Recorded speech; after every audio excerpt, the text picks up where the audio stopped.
Merci Madame la Présidente. Je voudrais en profiter de l'occasion pour adresser tous mes vœux aux membres de la Commission que je n'ai pas vus et bien sûr à Madame la Commissaire. Je voulais simplement faire part de quelques préoccupations autour de ce texte parce que nous partageons bien sûr l'objectif de la simplification et de la meilleure protection des consommateurs. Néanmoins, il y a un certain nombre de difficultés qui perdurent. D'abord, c'est vrai qu'on peut se poser la question de la pertinence d'avoir un régime différent selon le vecteur par lequel se fait l'achat. Pour le consommateur, c'est différents niveaux de protection selon le canal qu'il utilise. Je ne suis pas sûre qu'on gagne en simplicité du point de vue du consommateur ou en lisibilité.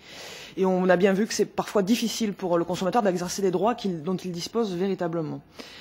Ensuite, la distinction sur les biens numériques entre biens tangibles enfin entre contenu, biens et services paraît, en passant tout ça dans le champ des services, paraît un petit peu obsolète.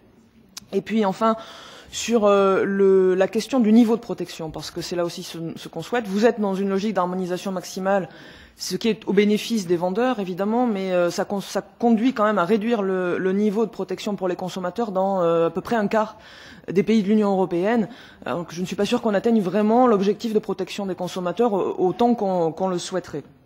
Et puis, s'agissant encore une fois des contenus en ligne, pour lesquels on a vraiment des biens, objets, services de nature différente, la question du délai de rétractation n'est pas traitée et elle emporte des conséquences très différentes selon, par exemple, qu'on est sur du téléchargement d'œuvres, qu'on est sur l'accès à un service en streaming, qu'on est sur la question des applications comme ça a été, avec des mises à jour successives, comme ça a été évoqué. À partir de quel moment, dans quel délai, le consommateur peut-il faire jouer les conditions de rétractation, parce que ça fait partie des dispositions applicables en matière de protection des consommateurs, quelle que soit la nature et la nature du canal utilisé. Donc, comment comptez-vous traiter cette question? Merci.